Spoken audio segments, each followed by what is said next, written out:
네, 안녕하세요. 나홀로 소송TV 채널입니다. 이번에는 흥미로운 사건 하나를 좀 소개를 해드리겠습니다. 도로교통법 위반, 음주운전 무죄 사례. 오토바이가 이 눈길을 아슬아슬하게 운전을 하고 있는데요. 추운 겨울 술을 마신 한 남성이 경사로에서 오토바이를 타고 내려옵니다. 음주 상태에서 오토바이를 탄 남성 참 운도 참 없습니다. 택시를 충격을 하였는데 그 옆에 바로 경찰차가 지나가고 있네요. 예, 여기는 눈은 없는데 어쨌든 요지는 이래요. 음주 상태에서 오토바이를 내리막길에 타고 내려가다가 택시를 살짝 들이받고 때마침 경찰이 이제 이 근처를 지나가고 있었던 거죠. 음주운전으로 이제 형사처벌을 받을 상황에 놓이게 됐습니다. 이 남성은요. 이제 음주운전 사건에 대해서 이제 판결문 몇 개를 소개를 해드리면 이제 징역 6월. 이게 무섭네요. 예, 집행유예를 받기는 했지만 80시간 사회봉사 받고 40시간 준법 운전 강의 수강을 받아야 돼요. 이 경우는 이제 0.082 8km 정도 운전을 했고요. 2회 이상 처벌받은 전력이 있네요. 그리고 이 경우는 11km를 운전을 했는데 혈중 알코올 농도는 0.1115%고요. 여기도 음주운전을 2회 이상 위반을 했습니다. 이런 경우 징역 1년 8월 정도를 받고요. 3년의 집행유예형이고 80시간 준법 운전 강의 수강을 받아야 됩니다. 이 경우는 이제 0.047% 옛날 같았으면 이제 훈방 조치됐을 건데요. 0.047% 혈중 알코올 농도에서 30km 구간에서 승용차를 운전하고 이제 실제 몇 미터 운전했는지는 사실로 밝혀지진 않았나 봐요. 그래서 이 경우도 2회 이상 음주운전을 한 거예요. 벌금 600만 원이 나왔고 이 벌금을 납입하지 않으면 이제 이를 10만 원에 환산한 피고인을 노역장에 유치한다는 판결입니다.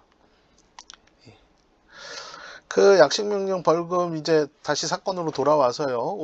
겨울에 오토바이를 운전하다가 이제 약식명령을 받게 됩니다. 음주운전으로요. 이 사람 이제 너무 억울해가지고 정식재판 청구를 했어요. 정식 재판을 통해 가지고 피해자, 그다음 현장 출동 경찰관 증인신문을 거쳤고 오토바이 수리점 사장 증인신문을 했습니다. 이거 왜 했냐? 오토바이가 시동이 안 걸린다는 걸 입증하기 위해서 사실확인서도 받아갖고 왔고 증인신문도 했어요. 결국 이제 무죄를 선고받기는 했습니다.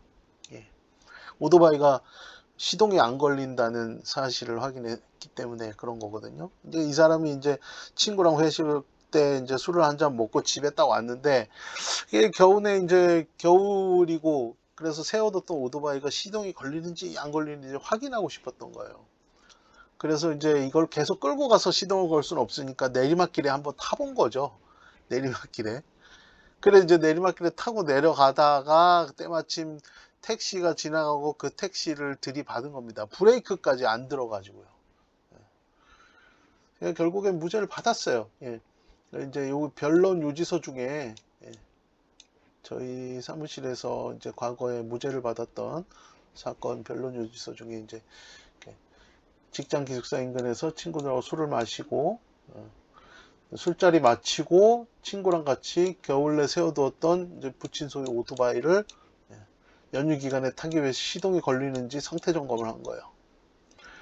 방치했던 오토바이 시동이 걸리지 않았고 이제 그거를 타고 뒤에서 밀어주고 내리막길에서 타고 내려가다가 이제 시동이 켜지지 않은 상태에서 뭐 한 10m 가량 운전했다고 하는데 이제 운전이 아니죠. 이거는요. 끌고 내려간 거지. 끌려 내려간 거지. 내리막길이니까. 근데 어떻게 보면 또 운전이라고 할 수도 있어요. 이건 판례는 갈리는 거여가지고 차량에 부딪힙니다.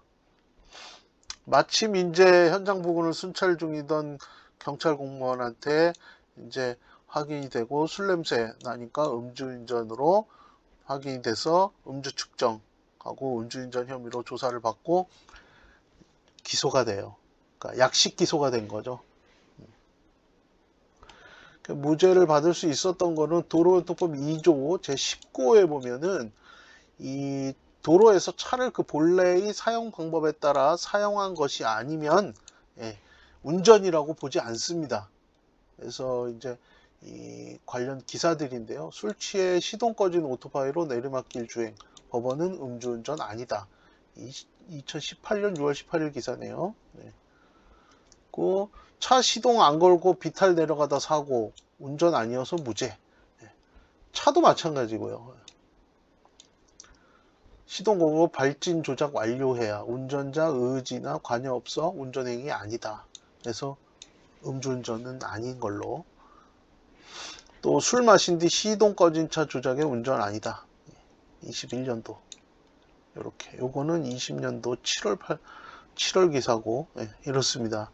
그래서 또 술 마시고 차 안에 자다가 후진한 경우 자는데 이제 뭐 조작을 잘못했나 보죠. 요것도 음주운전 무죄 24년 2월에 나왔네요. 서울 남부지법에. 이렇습니다. 예, 결국에 이제 무죄를 받기를 했지만은 약식 명령을 받기까지 경찰서에 가서 조사받아야 되고 약식 명령 받은 이후에 법원에 정식재판 청구서 제출, 정식재판 청구서 준비해야죠. 법원에 가서 제출해야죠. 증인신문 공판기일 출석해야 되죠. 증인신문 여러 차례 거쳤으니까 공판기일 재판도 서너 번 해야 되는 거고요. 무죄 받게 되면 형사보상 제도가 있어가지고 변호사 수임료나 이제 출석 비용 이런 거는 받을 수는 있는데 금액이 얼마 안 돼요. 인정해주는 금액이요. 그래서 술 한 방울이라도 마시면 차, 오토바이는 근처에도 가지 않으시는 게 좋겠습니다. 네, 이상입니다. 사건 상담이 필요하신 분은 간단한 상담 내용을 기재해서 메일 보내주시고요. 유레카구류@한메일.net으로 보내주시고 구독과 좋아요는 영상 제작에 큰 힘이 됩니다. 시청해 주셔서 감사합니다.